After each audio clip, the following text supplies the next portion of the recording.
Já faz alguns anos que eu venho recebendo muitas mensagens de pessoas que acompanham este trabalho de difusão do pensamento de Santo Tomás de Aquino pelo blog Contra Impugnantes, a respeito de qual seria a posição de Santo Tomás de Aquino a respeito do Islã. Eu sempre adiei a resposta, seja em público, seja em privado, não apenas porque o assunto é para lá de polêmico, mas também em prol da minha própria sanidade e da minha vida, enfim. Mas repensando, agora que esses pedidos se intensificaram, repensando o assunto, eu acho que pode ser bastante profilático por um lado e propedêutico por outro, expor o que pensava Santo Tomás de Aquino a respeito do Islã, e que na verdade refletia o pensamento da Igreja ao longo de quase 1400 anos, ou seja, desde o aparecimento do Islã como religião até as vésperas do Concílio Vaticano II, devido ao fato que hoje assim, muitos desconhecem absolutamente qual seja esta doutrina e muitas vezes propõem coisas escabrosas ou simplesmente contrárias ao que sempre se ensinou nesta matéria. Então, tomarei como base aqui para expor neste breve vídeo a posição de Santo Tomás de Aquino uma palestra proferida pelo tomista Jorge Barrera, meu amigo, no ano passado, no 12º Congresso Internacional de Filosofia Medieval, que aconteceu na Universidade Federal do Espírito Santo,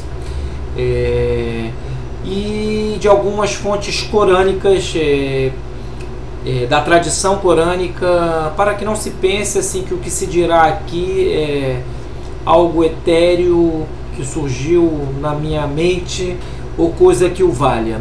Então, antes de tudo, nos cabe remontar a São João Damasceno, um doutor da Igreja, que escreveu um livro há muitos e muitos séculos atrás, chamado De Heresibus, ou seja, sobre as heresias, no qual enumera o Islã como a 100ª heresia.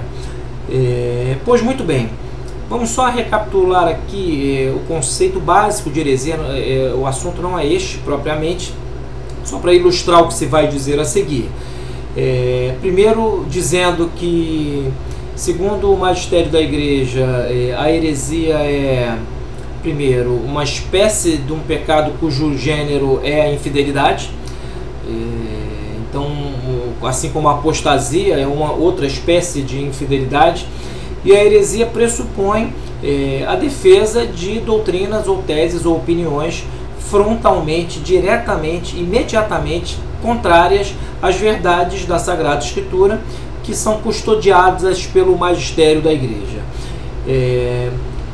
Só para que tenhamos uma distinção básica, já que a heresia e a apostasia às vezes se confundem na pessoa, numa só pessoa, segundo Santo Tomás de Aquino, num trecho lá da Suma Teológica em que ele fala sobre apostasia, há 3 tipos de apostasia claramente identificados. O primeiro é o que ele chama de apostasia a fide, ou seja, apostasia da fé, e esta é a apostasia em sentido próprio e implica realmente, após ter recebido o batismo, que o fiel simplesmente passa ou a agir ou a pensar contrariamente às verdades da Sagrada Escritura, e portanto se trata de um crime religioso, né, que fique claro, contra o batismo. Esta é a apostasia em sentido, como se diz em latim, simpliciter, em sentido absoluto. Outra forma de apostasia que Santo Tomás identifica é a apostasia a religione, ou seja, é a apostasia da religião. É a daqueles monges que, após terem feito em sua ordem o voto perpétuo, renegam-no e abandonam o mosteiro e abandonam tudo o que estava implicado nesses votos perpétuos feitos. Por fim, a apostasia a ordinis, ou seja, a apostasia da ordem, que é aquela em que o sujeito, após receber o sacramento da ordem, ou seja, após tornar-se padre, pura e simplesmente abandona a batina. Então, a apostasia, como se pode deduzir, ela pressupõe que o apóstata estava inserido até então no corpo místico da igreja. A heresia, como eu disse, que é o outro pecado, segundo a doutrina católica, de infidelidade, e que implicam uma defesa de teses, doutrinas, opiniões, etc., contrárias ao dado da Sagrada Escritura e ao magistério da Igreja, ela também pressupõe que o herege esteja no corpo místico, mas a questão aqui é um pouco mais delicada, como se pode deduzir do próprio fato de São João Damasceno, um doutor da Igreja, ter enumerado no seu livro De Heresibus o Islã como a 100ª heresia. Ora, o Islã não é algo que estivesse dentro da fé. Teria errado tão gravemente São João Damasceno ao considerado heresia? Errado tecnicamente, teologicamente? A resposta é não. Porque o que está pressuposto nesta sua colocação do Islã como uma heresia é o fato de que o Islã se vale de uma mudança, de uma alteração de dados, tanto do Antigo como do Novo Testamento. Então, não foi à toa que São João Damasceno, não foi a troco de nada, o colocou entre uma das heresias importantes. Santo Tomás de Aquino não chega propriamente a colocar o Islã como uma heresia, mas de alguma maneira temos que ter cuidado, porque ele não cita isso nominalmente, mas temos que ter cuidado porque muitas das suas proposições pressupõem que, no mínimo, o Akinati considerava o Islã como algo a ser combatido justamente por voltar-se diretamente contra os dados revelados. Não nos custa lembrar que um dos livros principais em que Santo Tomás refuta certas posições islâmicas com relação, por exemplo, à Santíssima Trindade é a Suma contra os Gentios, e não obstante seja um escrito de caráter materialmente filosófico, ele é formalmente teológico, como já o indica o próprio subtítulo da obra, que não é outro senão o título do livro é o seguinte: Summa contra Gentiles, Liber de Veritate Catholica Fide contra Errores Infidelium. Então, Santo Tomás de Aquino, embora não citasse nominalmente o Islã como uma heresia, o considerava, sim, sem dúvida alguma, como uma infidelidade. Então, antes de nos referirmos propriamente a esta posição de Santo Tomás, que está condensada num trecho específico da Suma contra os Gentios, que eu vou ler aqui, que fique isso consignado como premissa básica, né? Malgrado a controvérsia entre doutores da Igreja, se trata de uma religião cujas proposições, de alguma maneira, se voltam contra o dado da Sagrada Escritura, seja no Antigo, seja no Novo Testamento. Então, aquelas almas cândidas, eivadas de ecumenismo, né, pacifistas, né, aquelas almas assim dialogantes que, né, se arrepiam só de pensar num dogma, né, e me refiro aqui a almas católicas propriamente, peço desde logo que interrompam a visão deste vídeo por aqui, porque eu lerei agora este trecho específico da Suma contra os Gentios e tentarei indicar, de acordo com a palestra proferida pelo professor Jorge Barrera no 12º Congresso de Filosofia Medieval aqui na UFES, no Brasil, o Congresso Internacional, de onde poderia ter vindo, qual poderia ter sido a fonte de que se valeu Santo Tomás para escrever este período da Suma contra os Gentios. Eu aproveito para fazer uma propaganda de um livro editado, que eu ainda tenho alguns exemplares comigo, um livro editado pela Sétimo Selo há uns 3 ou 4 anos, que é este aqui, chamado Raimundo, Lúlio e as Cruzadas, no qual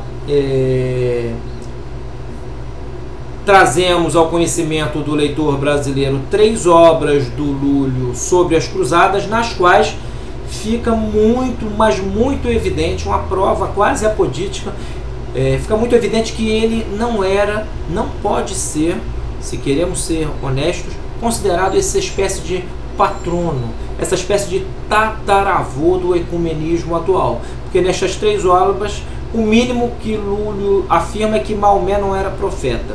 Então, publicamos essa obra para mostrar que, entre outras coisas, não é honesto o historiador, para defender sua ideologia, torcer as verdades do passado, como acontece com muitos historiadores, por exemplo, que analisam a cruzada, todas as cruzadas, à luz de um antipapismo gritante.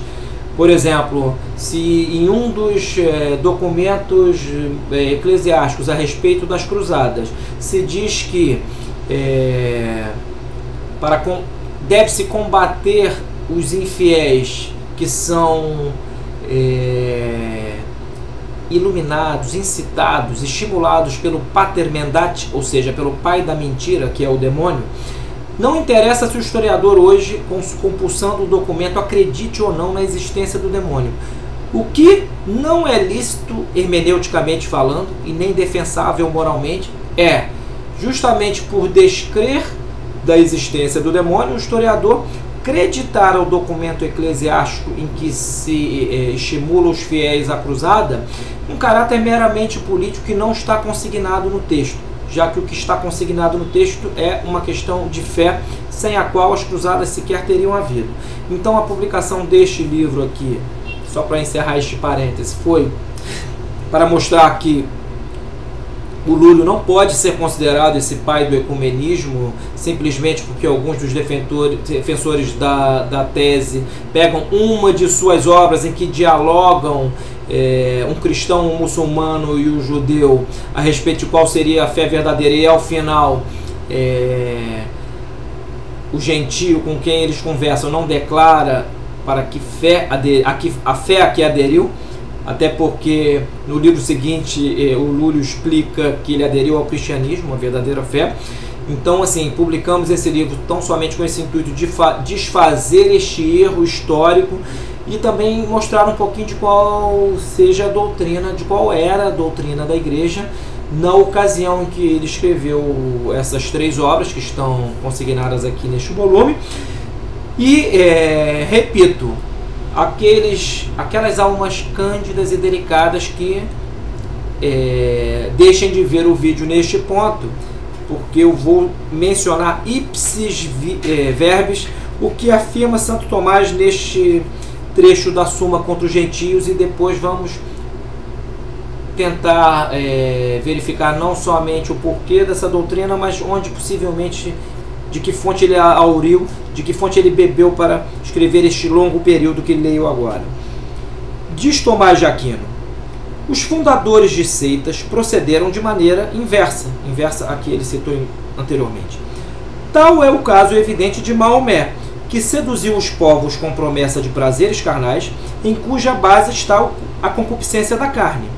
Soltando as rédeas à voluptuosidade, Maomé promulgou mandamentos em conformidade com as suas promessas, mandamentos aos quais os homens carnais podem facilmente obedecer.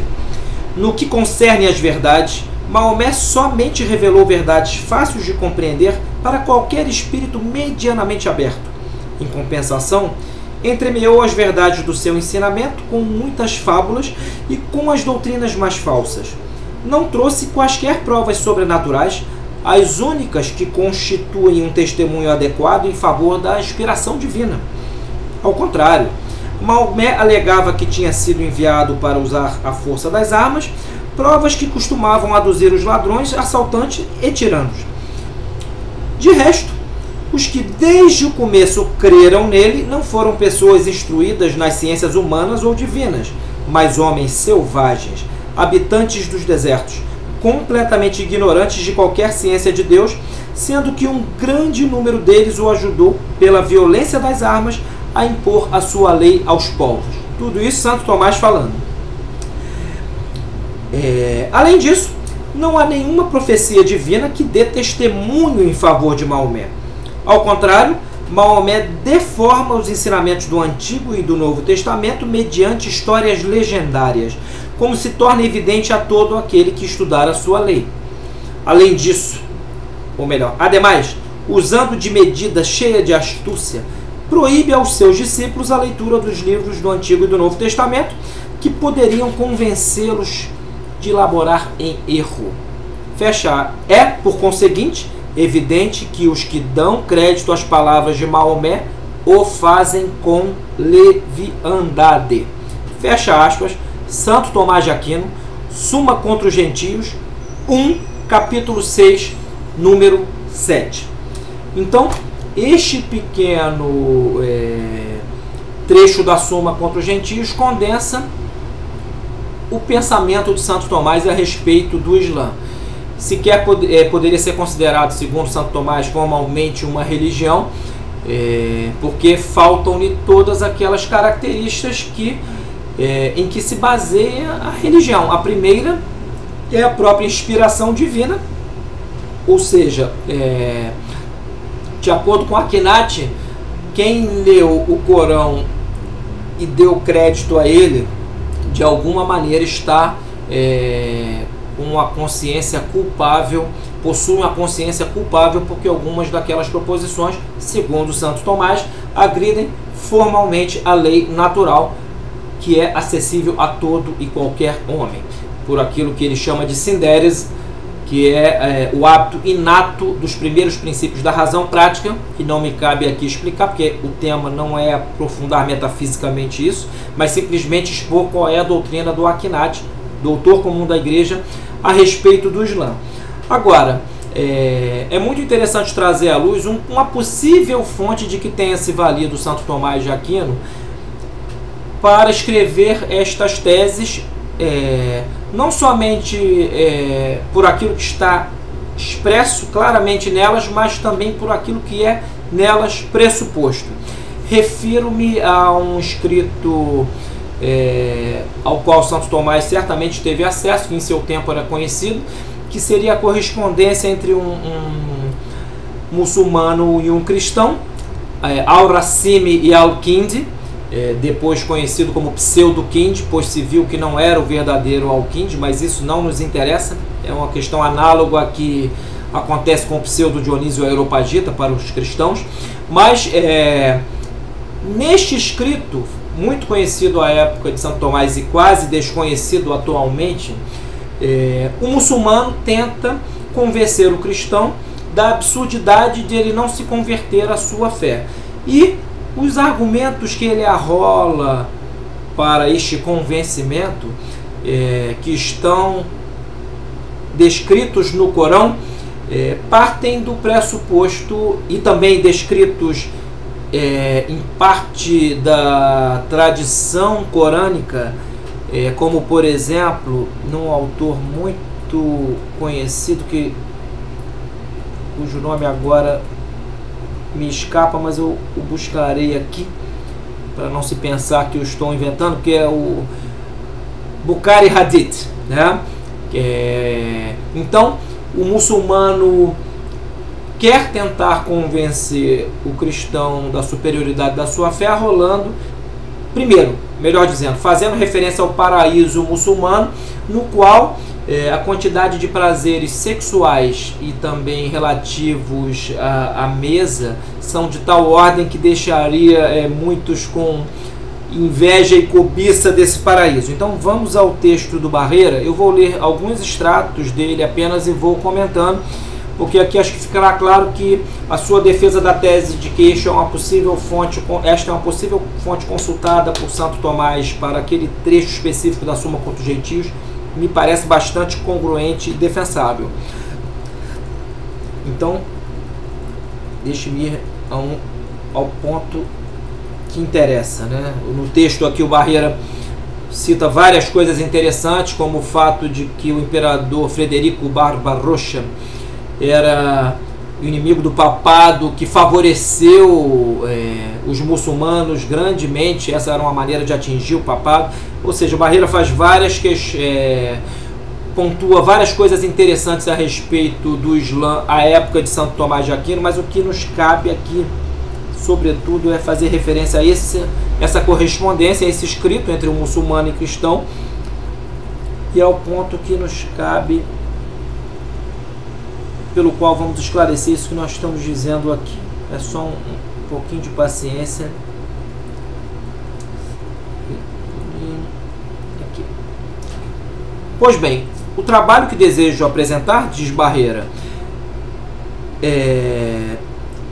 e ao qual me refiro indiretamente, foi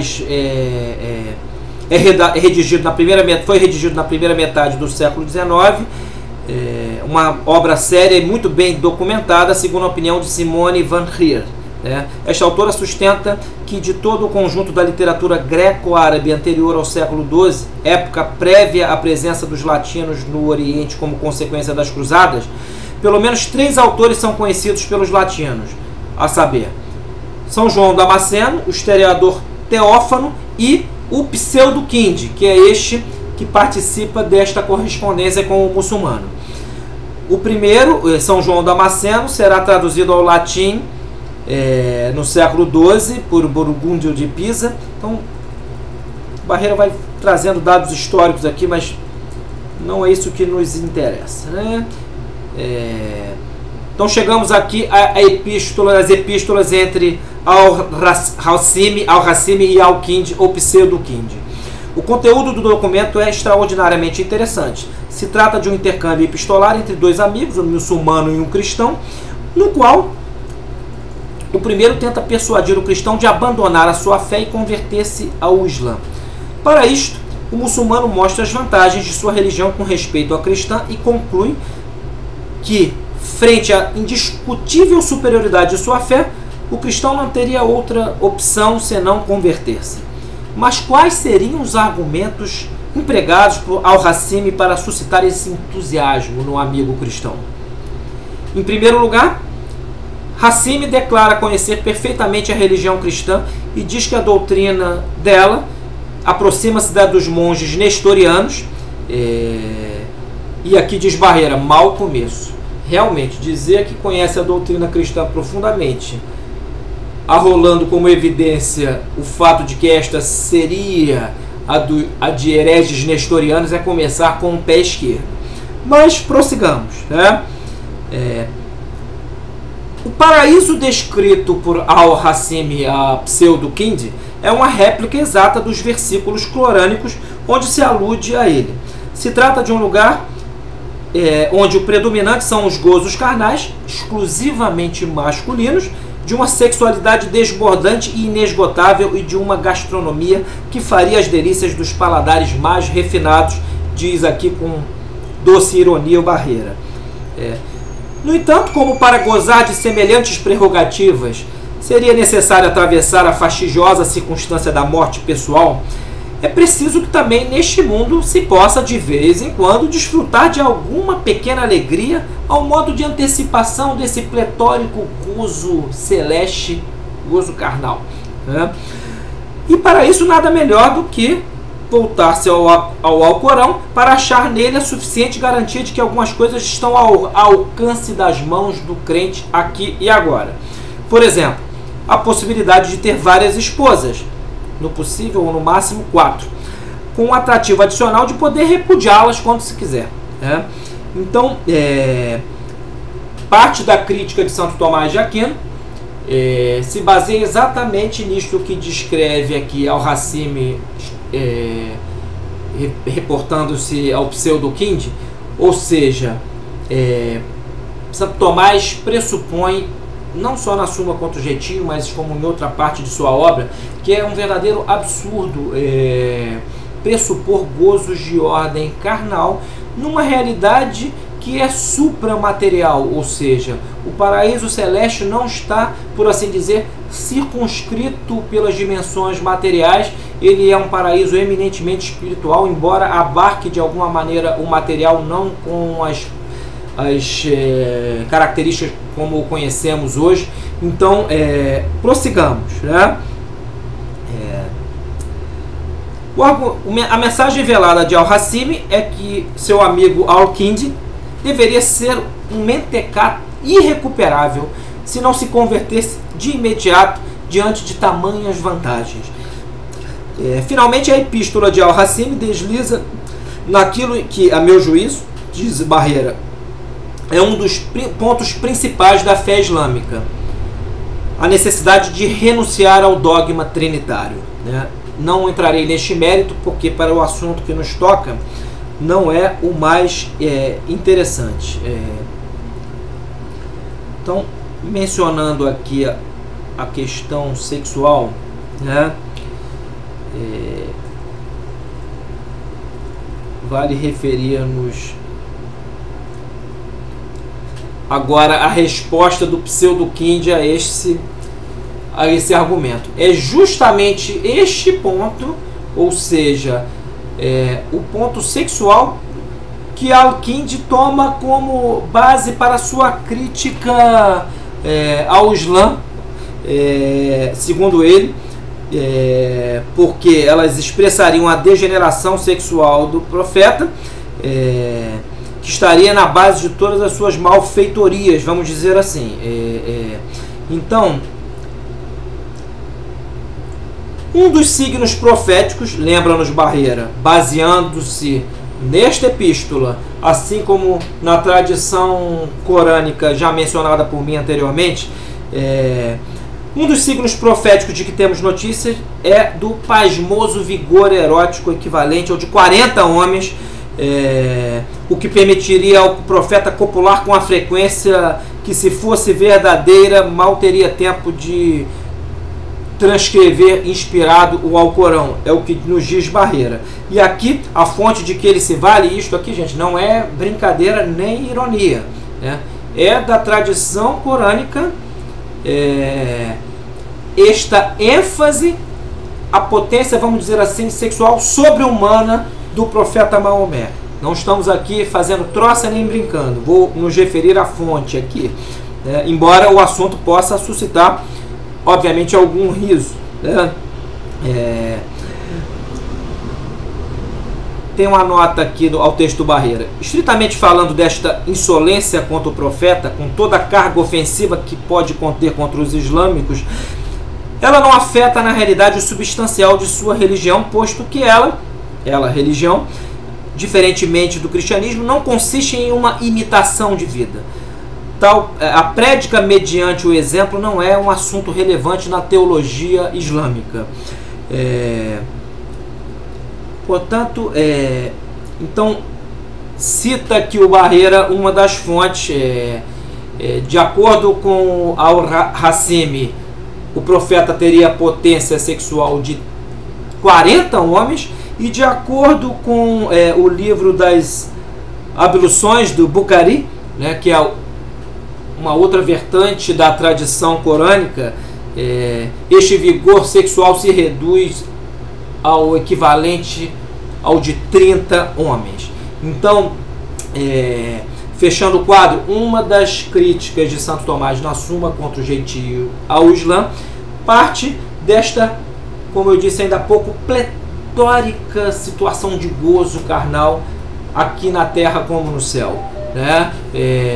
Ao passo que, primeiro, isso pressupõe não ser necessária nenhum tipo de ascese, pressupõe uma certa renegação implícita do dogma do pecado original, segundo o qual todos nós somos tendentes ao erro, estamos maculados por uma mancha que nos faz normalmente tender à mentira, ao erro, aos excessos, às paixões desgovernadas, e portanto exige uma ascese já aqui nesta vida, para que os pecados não alcancem nível tal que o homem se perca tanto nessa vida como definitivamente na vida eterna. Então, a crítica de Santo Tomás, como eu disse, ela abarca primeiro esta situação carnal.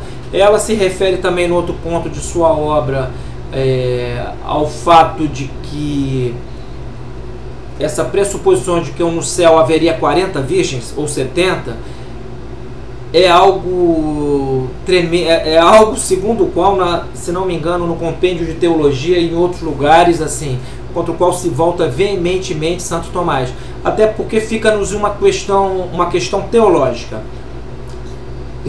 Alguém poderia perguntar: no céu, essas 40 ou 70 mulheres que serão prêmio para o homem justo nesta vida, continuariam virgens? Se elas continuassem virgens, na verdade a virgindade se tornou um fim, o que é um absurdo, né? Ela no máximo pode ser tida como um meio aqui nesta vida, de segmento mais próximo à vida de Cristo, ou seja, uma imitação mais próxima, um conselho e não um preceito, mas por meio do qual é possível, com a ascese, com sacramentos, etc., se alcançar um estado de santidade já nesta vida. Então, se as virgens não continuarão virgens no céu, pressupõe justamente aquilo que Santo Tomás critica, que é, vamos dizer assim, uma orgia paradisíaca, o que para ele era algo teologicamente absurdo. Então, a posição de Santo Tomás com relação ao Islã, que pode ter tido como base, é uma possibilidade que aventa o professor Barreira nesse texto, essa correspondência entre Al-Hacimi e Pseudo-Kindi, ela reflete essa posição tomista, a posição católica em geral, com matizes, por exemplo, um dos matizes é o do próprio Pedro o Venerável, que tem um famoso livro chamado Contra Sectam Saracenorum. Pedro Venerável foi abade de Cluny no século XII, famoso por suas querelas com São Bernardo a respeito de questões monacais. E nele, sim, não deixa claro Pedro Venerável se segue ou não a opinião de São João Damasceno, segundo a qual o Islã é uma heresia, opinião que, como eu disse aqui no início do vídeo, parte da pressuposição de que, embora o Islã não saia de dentro da igreja, né, que é pressuposto em toda a heresia, né, o herege é aquele que de alguma maneira participava do corpo místico, ele, por valer-se do Antigo e do Novo Testamento, pode ser tido sim como heresia. Então, assim, a posição de Pedro Venerável é mais matizada, mas de qualquer maneira, tanto Pedro Venerável, tanto o Magistério, tanto Santo Tomás, tanto São João Damasceno e vários outros autores que poderíamos arrolar aqui, doutores da igreja, para eles o Islã, justamente por contrariar as verdades da fé, sem as quais não se pode chegar aos bens eternos, deveria ser combatido. É óbvio que isso fere claramente susceptibilidades ecumênicas atuais. Hoje, por exemplo, temos no Vaticano a Comissão para o Diálogo Interreligioso, e, portanto, fica consignado aqui, o propósito desse vídeo não era entrar em uma querela interreligiosa, mas tão somente mostrar o que defendia Santo Tomás e o que defendeu a igreja durante 1400 anos, praticamente, e sua diferença em relação ao que se defende hoje, pontuar isso e mostrar como, se estamos na fé, se queremos seguir a fé, temos no mínimo que considerar este ponto como um ponto relevante, já que se trata de ou ter como pressuposição de que todas as religiões estão mais ou menos no mesmo plano, ou ter como pressuposto que a igreja é a arca da salvação, extra ecclesia nulla salus, como dizia o dogma, ou seja, sem a qual ninguém pode salvar-se formalmente. Então, sendo uma questão tão importante, decidi-me, depois de muitos anos de consultas, revelar aqui de público o que pensa Santo Tomás de Aquino, que é doutor comum da igreja e, portanto, é uma opinião mais do que abalizada, é uma opinião doutrinal que foi acolhida pelo magistério da igreja ao longo de muitos e muitos séculos. Espero ter respondido a indagação desses amigos que já há algum tempo nos escrevem, principalmente dos que insistiram com isto recentemente, e despeço-me com um grande abraço.